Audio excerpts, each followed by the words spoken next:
Great. Thank you all for joining our first panel in our Grazing the Wild series, where we talk about facts and fiction about grass-fed beef and cattle grazing. Cattle grazing is a controversial topic, as many of you know. We have a huge turnout for this event. Impacts include habitat loss, deforestation, climate emissions, pollution, and wildlife extinction. Potential solutions look to technology and economic incentives for improvements. And some grazers are looking to carbon sequestration, soil health, and regenerative grazing systems and technologies to address emissions. Grass-fed beef is viewed by them as an answer to the problem of factory farms. But how do we ensure that conversations about soil health and carbon sequestration don't lose the holistic view of how cattle interact with wildlife and wild places to begin with?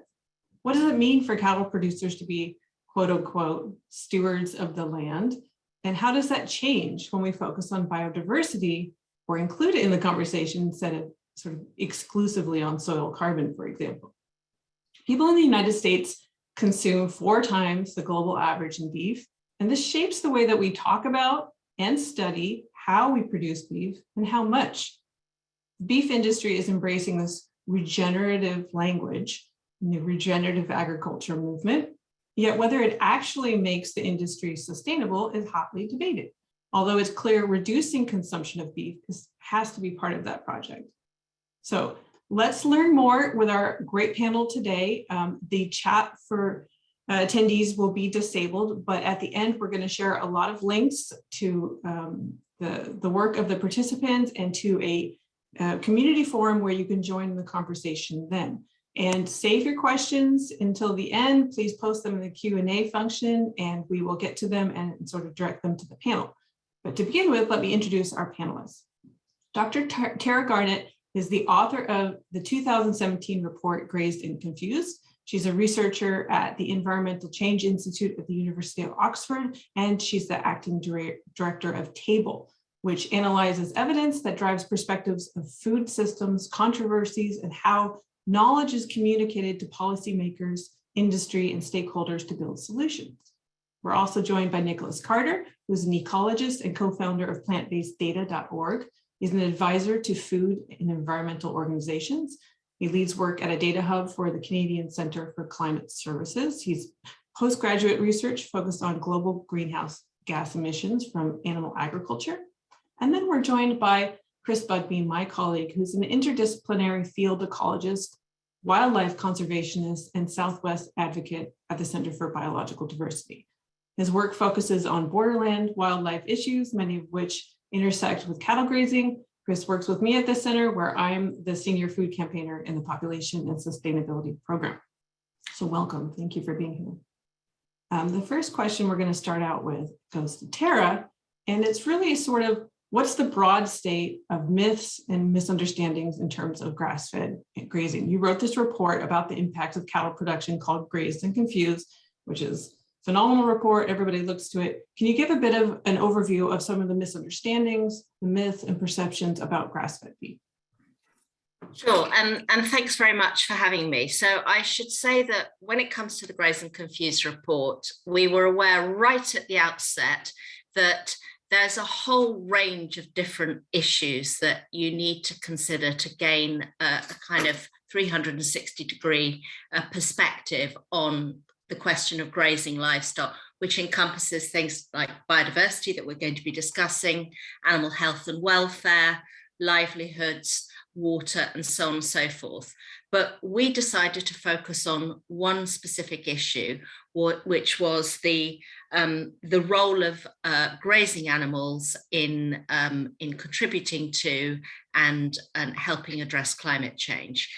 And sort of looking through all the claims and counterclaims, it seemed to be clear that there were 3 sets of arguments that were going on. One was the argument that grazing animals can sequester enough carbon through their grazing and trampling actions such that this will overcompensate for all the methane, nitrous oxide, and other emissions that they produce. So that was the first claim. The second claim was that methane is not important as a greenhouse gas. And the third, which was around land use change, and the kind of that was then and this is now argument that while in the past perhaps grazing animals may have been drivers of land use change, now the finger should be pointed at cropping systems. So we try to look at these claims, and before kind of going any further, I think it's really, really important to point out that the word grazing systems simply doesn't do justice to the huge, huge diversity of systems that are kind of encompassed in that term, from the kind of the pastoralism that you see in sub-Saharan Africa through to enormous great ranches, which you finish off with feedlots right at the end of it. So it's really, really difficult to get a handle on what a grazing system actually is, as well as the massive, massive diversity in lands that could be defined as grazing lands, from, you know, the steppes of Mongolia through to the United States, through to some tiny little Welsh upland in the United Kingdom. So it's really, really difficult to generalize. But the conclusions that we came to when it comes to the sequestration issue was that that while in certain systems, grazing animals can sequester carbon, often when soils are initially degraded, where you're improving the situation, the picture's really, really mixed. Some of the staggering claims about reversing climate change are completely overstated. I mean, not overstated, just wrong. And that on the whole, the role of grazing in sequestering carbon is modest at best and does not overcompensate for the direct emissions they cause. When it comes to the methane issue, I think we acknowledge that there is a difference between fossil fuel methane and biological methane, but that so long as there are growing numbers of ruminant livestock, so the warming effects of methane are an issue and will continue to be an issue unless you remove those livestock from the land altogether. As to the kind of historical baseline, the idea that there were lots of wild herbivores in the past, and if only we if we got rid of them, they're simply, grazing animals are simply replacing the wild animals.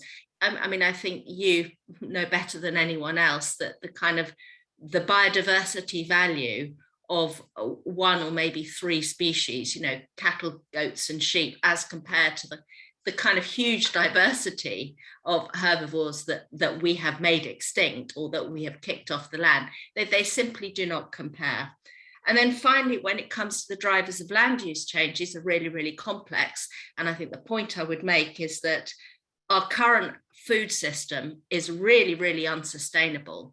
And there is a complex interaction between grazing systems, feed production for pig and poultry systems, and cropping for direct human consumption. And that these are kind of very, very collective problems. And I think the final point I would make is that the cow has become used both by advocates of the whole grass-fed movement and indeed advocates of veganism to make the claim that if only we got food right, we would be addressing our environmental problems. So from the sort of grass-fed side, it's like, if I eat reach, so long as it's regenerative, I can carry on driving my car, I don't need to do anything else, I'm doing my bit.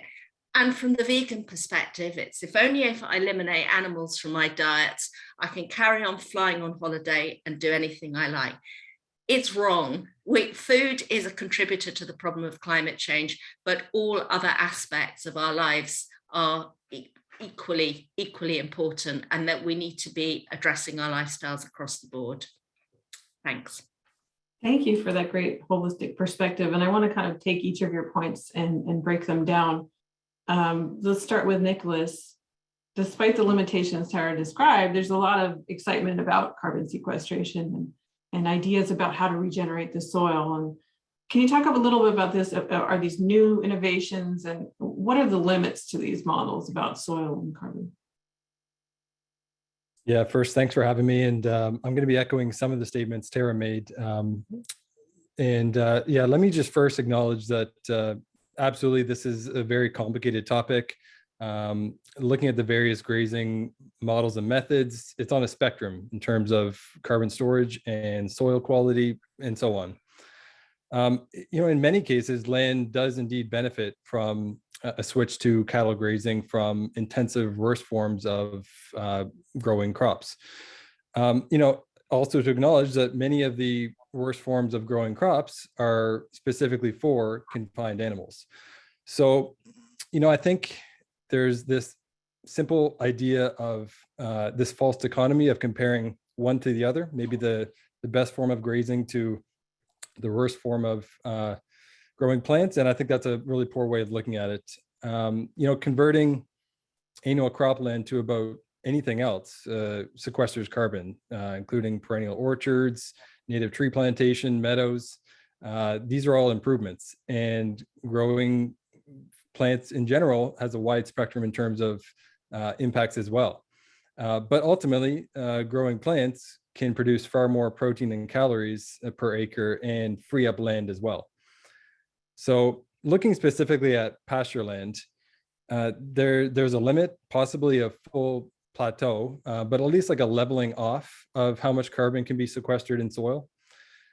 This plateau really differs. It probably depends mostly on how degraded the land was in the first place. It can be anywhere from about 5 years where it kind of starts leveling off, but it could also be several decades.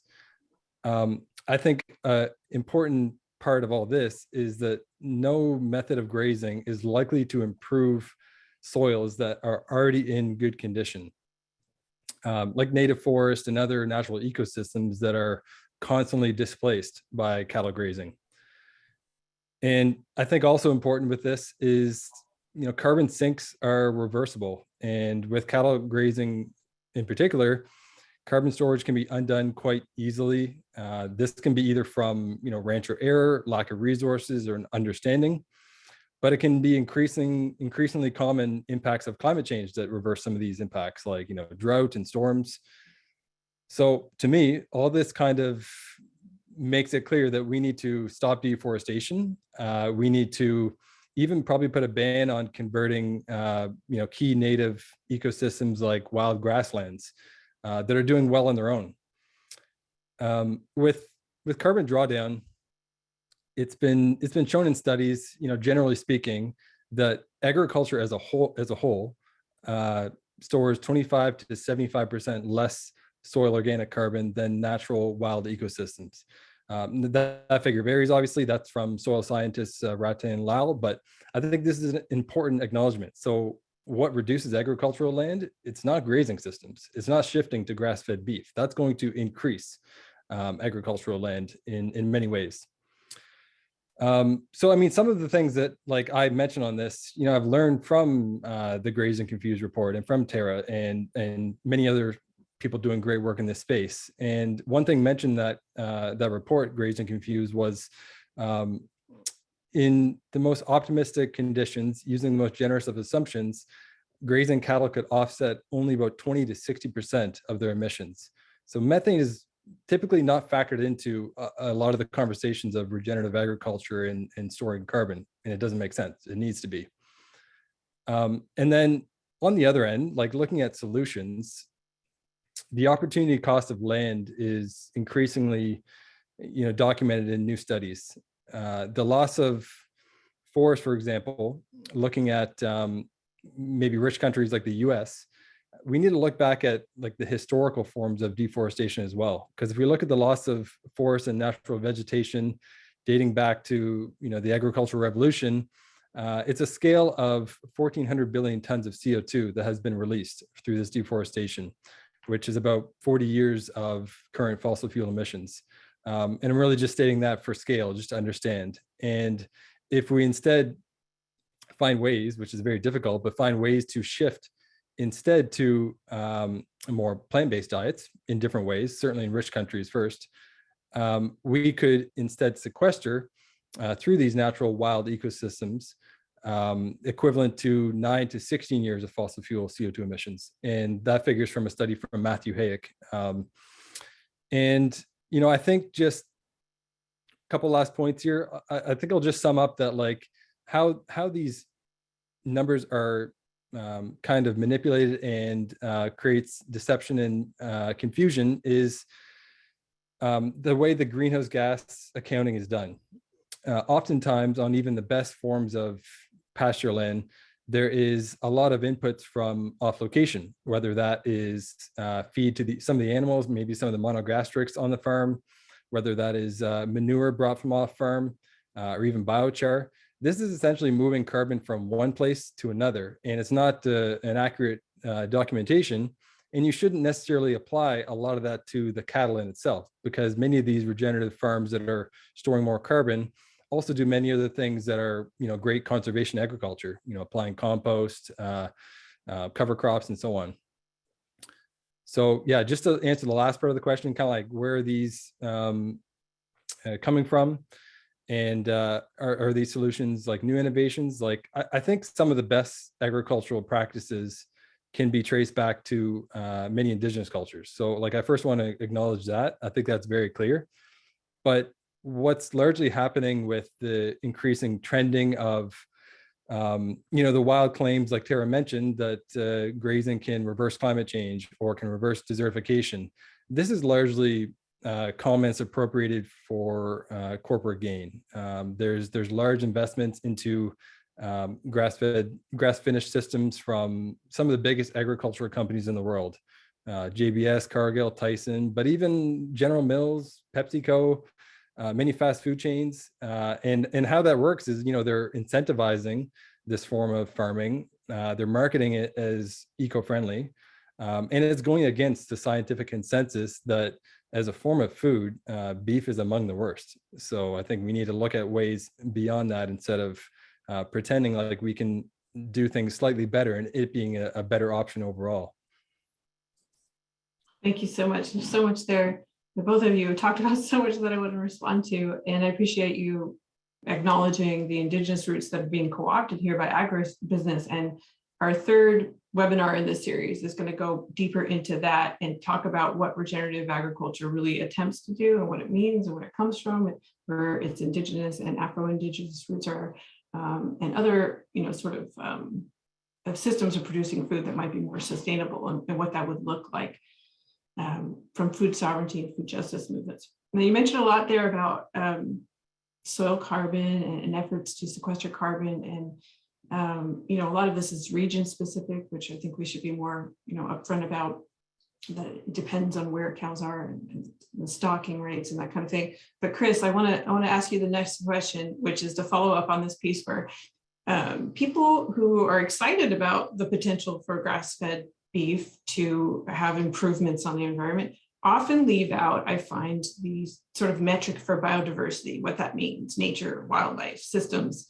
And as an ecologist, I want to ask you this question to talk about more specifically, a cow is a cow. It doesn't matter where they're grazing and how they're managed and stuff, but people leave out the part of regenerative agriculture. One of its tenets is that it promotes biodiversity, right? And so we're sort of skipping over that when we get into the nitty-gritty of just carbon, just methane, although that's very important as well. So I wonder if you could talk about your experience on the ground, how they're glossing over biodiversity, how the picture is a bit deeper, how biodiversity is treated in this conversation, what's the impact of grazing on biodiversity, on wildlife and nature.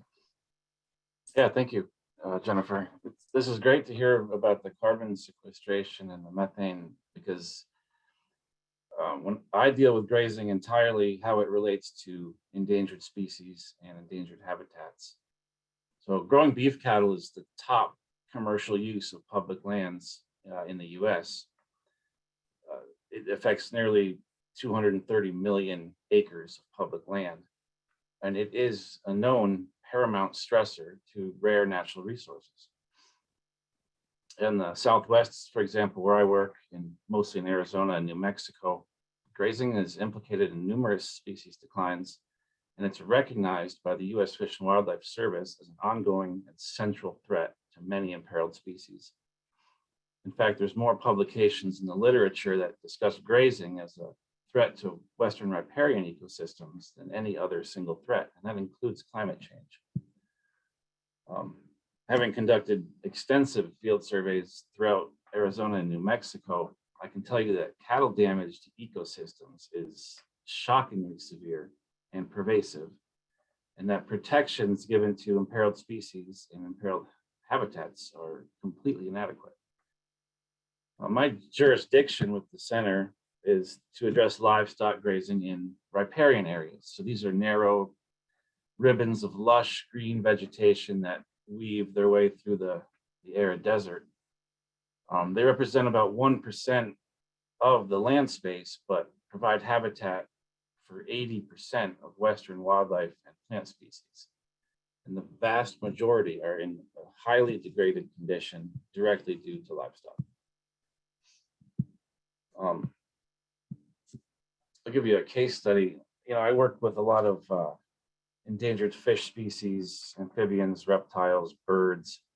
As you can imagine, any species whose life history is tied to riparian areas in the desert, almost all of them are in decline or are threatened because of habitat degradation.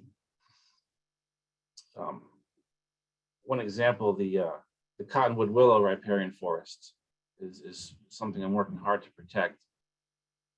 It's actually the rarest forest type now in North America. And what we have about 1% left of what we originally had. And grazing is still allowed in these ecosystems. And it's been known for decades that cattle actually preclude the cottonwood willow forest regeneration, because quite simply they eat the seedlings and the saplings.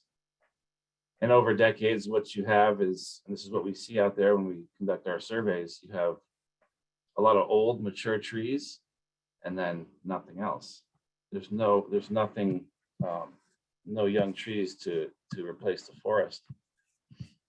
So basically, yeah, these are keystone ecosystems. They're incredibly rare, and cattle are degrading them on an ongoing basis.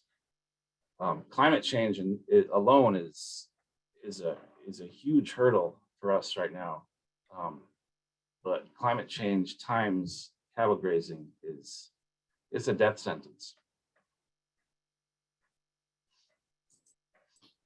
Thank you. And I kind of want to just follow up on that too, about the ways that these areas are sort of degraded. One of the things that I see in the discussions of all this is, let's just put cows in pasture. It's arguably more humane than the factory farm model. Of course, I think we should just set out, just for clarity for people who are kind of less in the know, that all cows are grazed to begin with, right? So what we're talking about is grass finished models as opposed to feedlot models. And of course, a step up from this, regenerative practices aim to do a bit more than just grass fed. But in terms of pasture-based, like what is pasture-based in terms of biodiversity? It seems to be a sense that, we sort of downplay the supplemental feed that's required for pasture, and act as if grass, putting cows on the grass, innately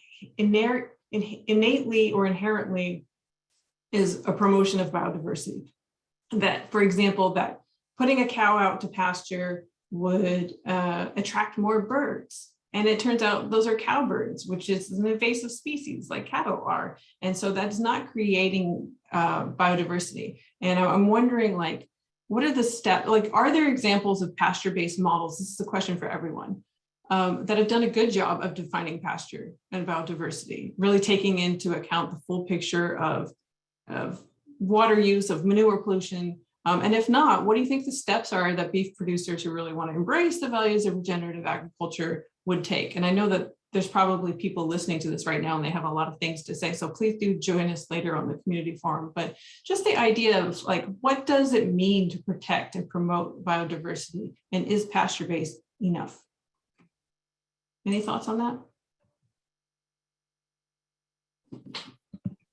I'll just say real quickly, that I work in ecosystems that did not evolve with large grazers. And so just from a purely ecological standpoint, there's no room for an animal like this in southeastern Arizona, for example. We see cows in national forests, national monuments, national conservation areas. Really nowhere is safe. Out on the landscape, what they're doing is they're denuding wetlands of vegetation that is needed for imperiled wildlife. They're trampling waterways, polluting them with feces, causing irreversible changes in stream hydrology and plant communities and watershed function, and often results in the wholesale degradation and elimination of rare ecosystems.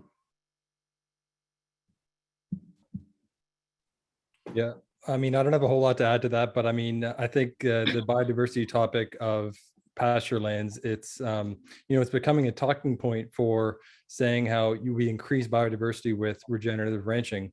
But like you said, Jennifer, it's only certain species of animals we're increasing. Maybe it's a few more birds, but they're invasive. Perhaps there's some more biodiversity in the soil, and that can be good to some extent. But largely, the biodiversity crisis is hundreds of species of mammals and larger animals that we're displacing. And yeah, as Chris mentioned, it's there's many areas where cattle are invasive, most areas. So we should be looking to replace the native animals that were there before ranching. If I could add a few more comments coming at it from a slightly different angle, and I speak as somebody who is not a biodiversity specialist. I also speak as somebody coming from a very small, very densely populated island. And I think we have quite a different perspective in Europe, where we have a lot of people relative to the land mass available. And I think that the view from your end is different because you have quite a lot of land. So I think when we think about global trends in animal product consumption, we have to think about how we are going to nourish people effectively. And I think that there are grazing systems that are certainly better than the very, very intensive and inhumane industrialized livestock systems that we see today.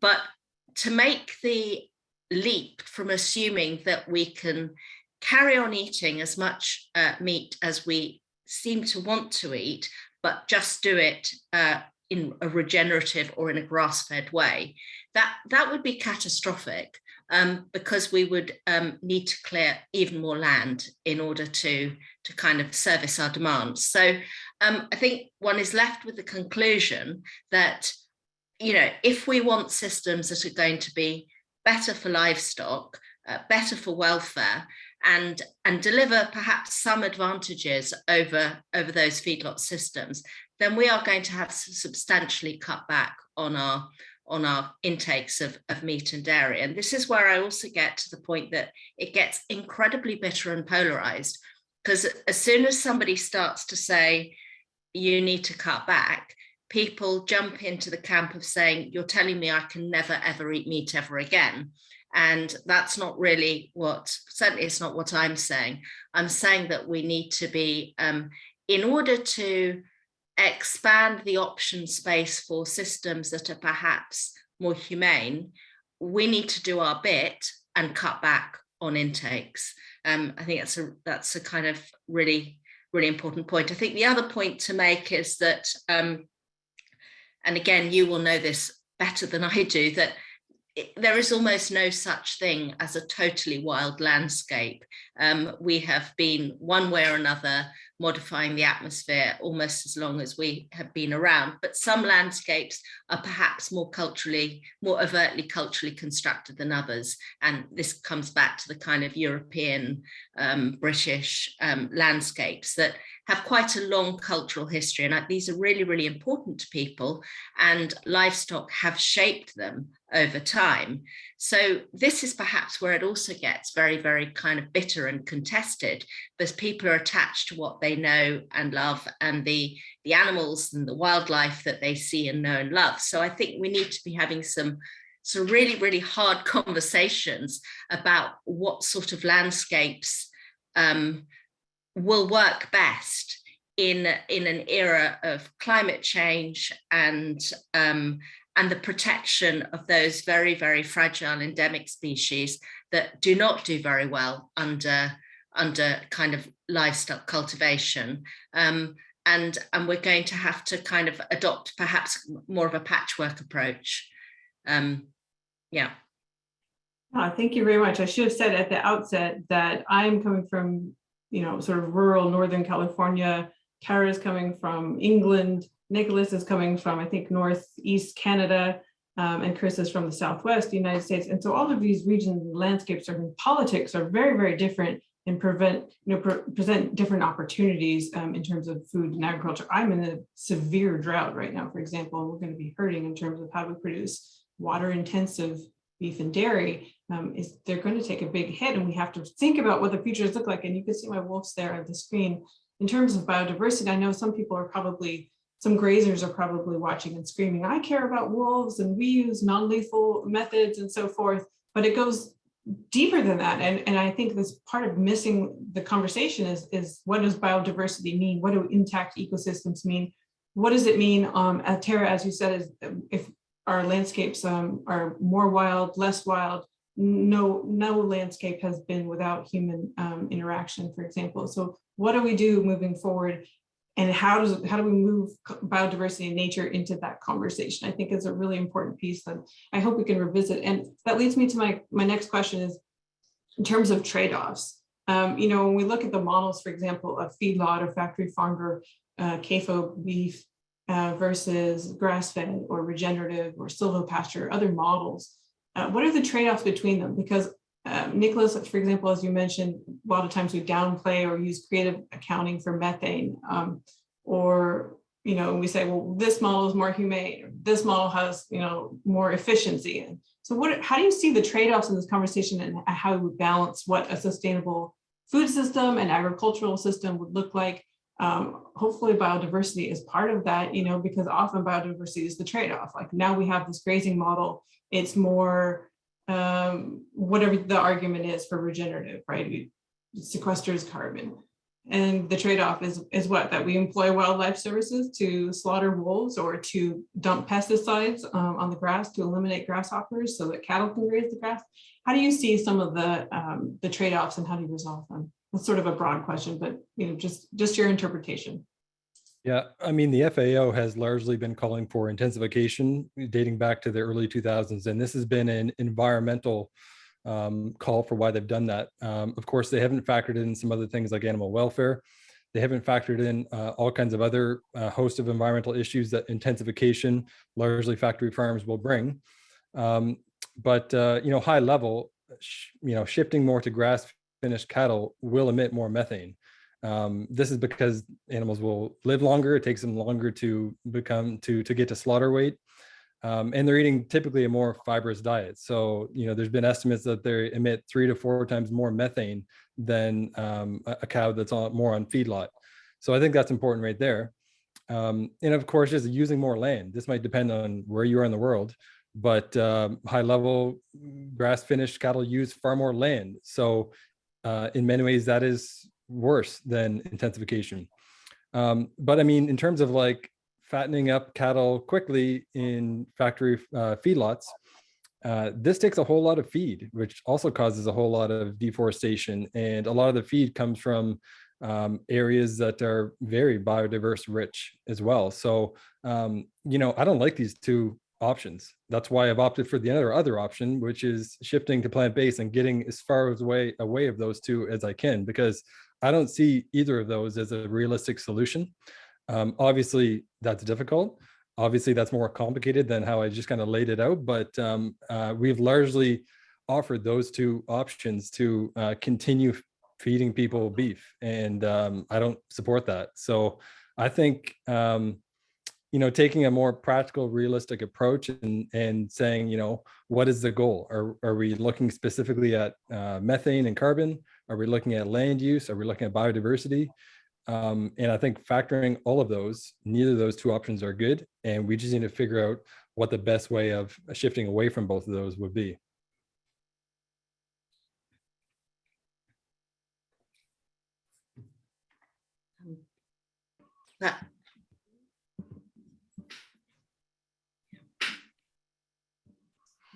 Perhaps can I add just one or two things. I mean, I think we're also speaking, we're all coming from a very northern affluent country perspective, and I think the issues are very different in different parts of the world. And I think this is also where kind of subtlety and nuance is needed, that the solution is not the same wherever you are, and issues of affordability are also factors. I think there's a lot of concern.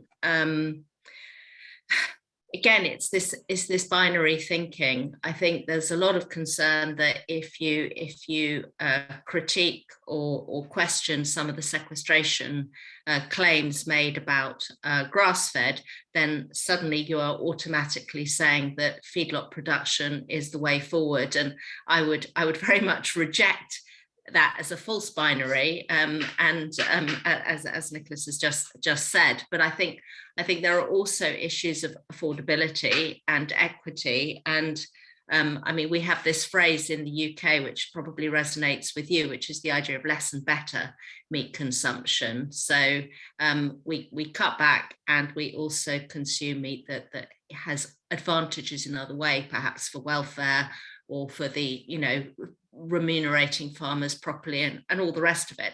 But that is also something that not everyone can afford. And that's where you need changes in the balance of incentives and disincentives. This is where you need good governance and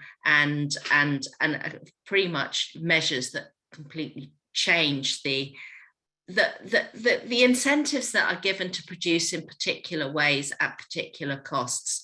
And of course, many of the solutions will also come from outside the food system, which is to do with, better jobs, better working conditions, better employments, better incomes for people, so that they can afford less and better foods of all kinds, with meat a far less central place in the diet than it is in the affluent West today. Thank you. So many great points there. And yes, and for us, this massive subsidy shift might be part of that, so that people could afford a healthy, sustainable diet, and also that producers could afford to produce food in a way that is environmentally sustainable. And there's a lot of greenwashing, though.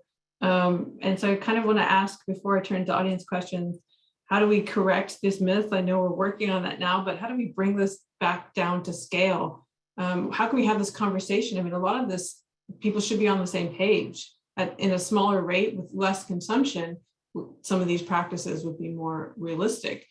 But how do we get away from this silver bullet kind of framing where, even beyond beef, but just for example, for beef, a cow is the silver bullet to the climate crisis, for example, or a cow is the solution to the biodiversity crisis, the extinction crisis. This is kind of mirrored in films like Kiss the Ground, where people learn what I do. I run into them on the street and they ask me, have they seen this film? It's really pervasive, and yet it makes a lot of good points, and it has some mythology as well. So how can we present a more balanced view in our conversations that get away from this dialectic and the binary terror, for example? Just questions for all of you.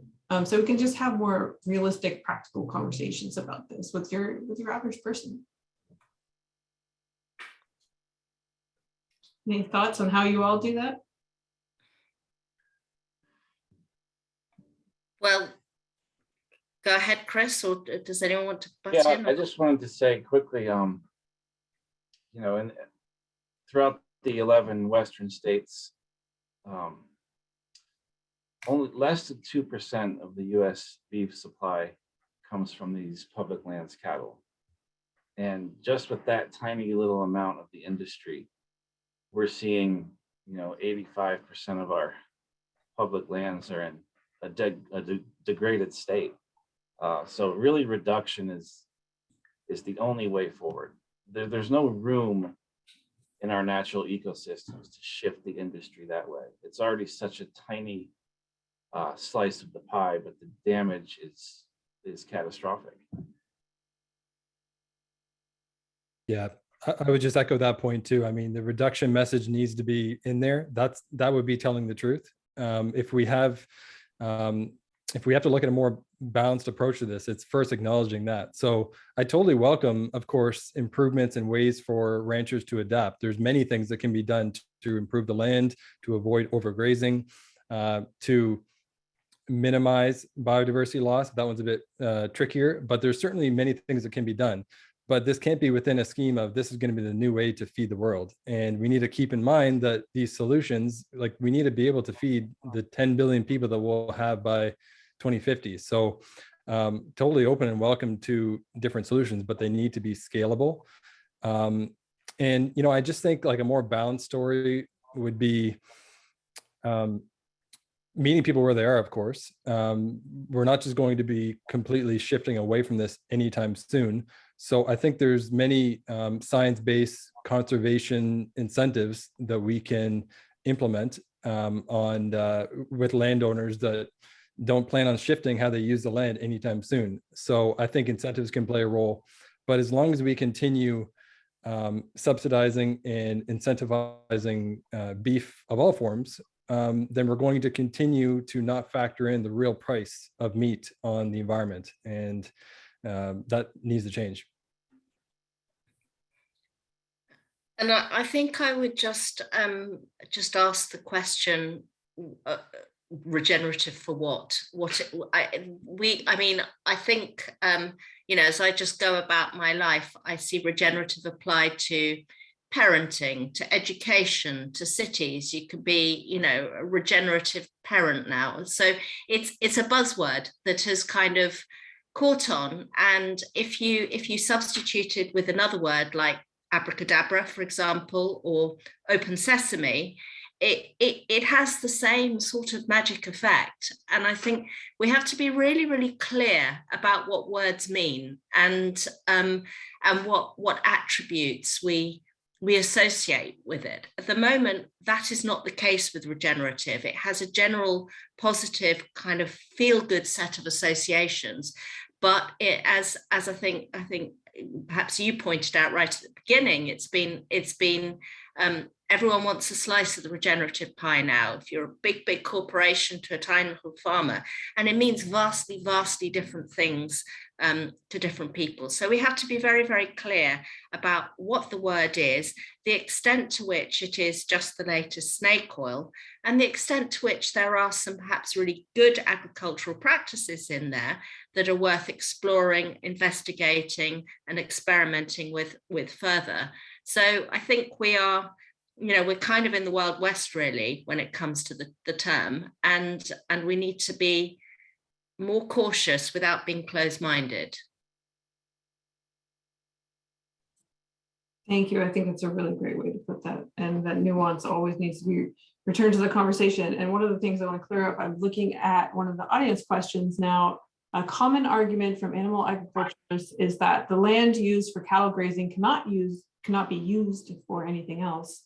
And since it's used for food production, is the best use for the land. How would you respond to this? And this is a question, I think, essentially about marginal lands. You know, are cows a good solution for what we would consider, or what some would consider marginal lands?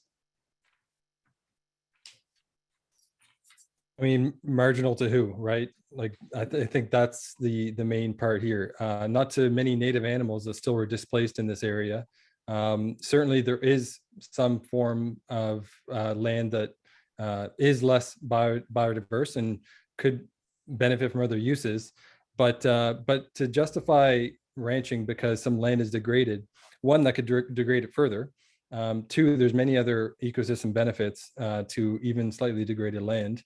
There's also ways to rewild with a bit more of a hands-on approach that can help restore that land.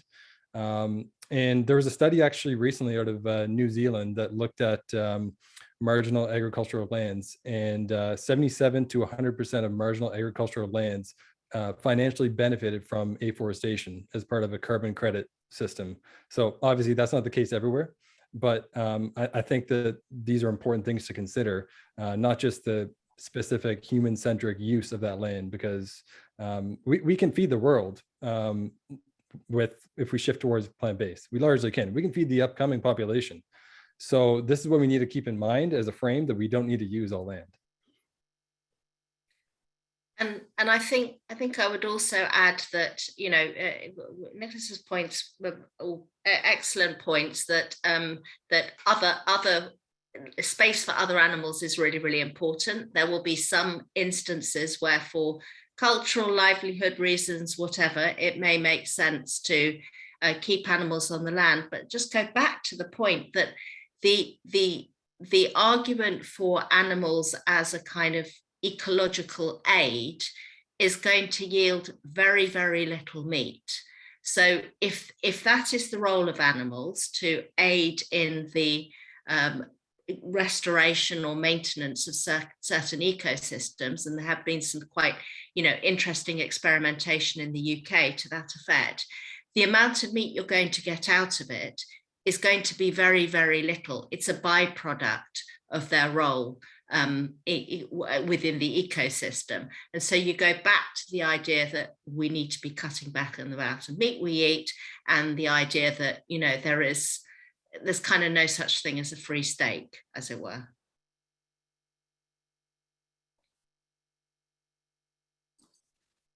Just trying to unmute myself there. Okay, it's just combining a couple of questions, and this is a very common question, so I think we can answer it quickly. But in the United States, there's this sense that we exterminated the bison as part of exterminating indigenous peoples.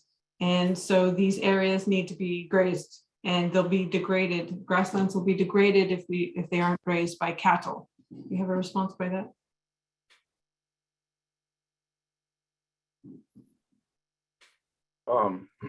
Yeah, you know, that was one of the biggest mistakes our culture ever made, is eliminating all the bison and replacing it with cattle. There are some ecosystems that did evolve with large grazers like bison, and the grass should be grazed, but cattle, in some cases, they can approximate bison, but they are not bison ecologically. And again, there's many places here in the West that there never were bison. There never were large grazers. So it's, you know, the Savory method as it's used here in southeastern Arizona, it really has no bearing.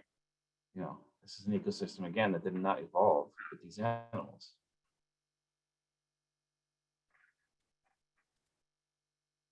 Just quickly, I don't want to spend too much time on this. I think a question I do see very often, and an email I've gotten from our supporters also is, hey, have you heard of Alan Savory and the Savory Institute? What do you think of that? And I'm wondering if you have any input to respond to that question about the Savory method of grazing. I'd happily respond. I mean, I've done full podcasts on this. I try to be as open-minded as possible, and I read so much stuff that is against the positions that I take, and I want to learn more. In this case, I don't think this is necessarily something that's quality scientific evidence. It's in fact been debunked in many scientific literatures across the spectrum. Just recently, in terms of biodiversity, there was a study out of the University of Alberta that was a meta-analysis of the effects of removing cattle from land, and across all animals, livestock exclusion increased abundance and biodiversity. And there was a particular part of that study that looked at areas of land that were extremes, like in low precipitation deserts. And of course, Savory, the big thing is reversing desertification through cattle grazing, and there's very little evidence to support that as a quality solution. And in fact, that will be very damaging to many ecosystems. It'll reduce already limited plant biomass in these areas, and largely decrease whatever's left to in animal diversity. So Yeah, a lot can be said about that. I mean, he's also acknowledged that the scientific method doesn't have a whole lot of value in this. You know, I just think this is kind of taking a life of its own. And a lot of the farms that he also supports as like one's like a #1 Savory Institute farm, which would be White Oak Pastures in Georgia in the States. And in this case, of course, they've done some things that are better. They've applied compost to their land, cover crops. You know, I've done a lot of things that were better, but just on the peripheral of their land, there's also a lot of forests which are displaced. And instead, they'll talk about how much they've improved the land from intensive, I think it was cotton farming before. So yes, you've improved it a bit, but there's also many other uses of that land. And that's a perfect example right there of some very poor greenhouse gas accounting that was happening because it wasn't they don't factor in the feed crops that are brought from off land, which largely could have been intensive feed crops. And then that brings carbon into the land because those animals then produce manure and add carbon to the land in that case. So yeah, I just don't think it's, I think it's kind of taken a life of its own and it isn't supported by much scientific evidence.